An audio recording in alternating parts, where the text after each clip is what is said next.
అక్కడొకడు నిలబడి ఈయన వైపు అలా చూస్తూ ఉన్నారండి. లేచి నిలబడి చూస్తుంటే ఈయన కూడా సడన్గా వాడి వైపు చూశాడు. వీళ్ళు మొక్కలో ఒకప్పుడు ఉన్నంత బలం లేదన్నట్లు ఎక్స్ప్రెషన్ పెట్టారు. అది ఎప్పుడైతే చూశాడో ఆల్రెడీ ఈయన 2-3 నెలల నుండి మెంటల్గా ఈయన వీక్ అవుతూ వచ్చాడు. వెంటనే కింద పడినవాడు లేచి ఒకే ఒక పంచు, ఒకే ఒక దెబ్బ, అవి పెద్ద ఆయన బోర్లా పడిపోయాడు, లేవలేకపోయాడండి. ఆ ఒక పోటీలో ఆయన ఓడిపోయాడు.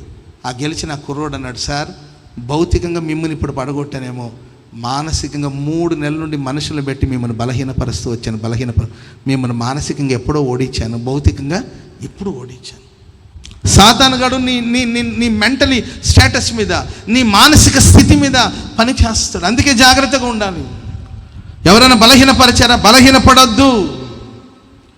నిన్ను కృంగదీయాలని కోరుకున్నారా? కృంగిపోవద్దు. ఏంటి వీక్గా ఉన్నావంటే ప్రార్థన చేయమని, అంతేగా.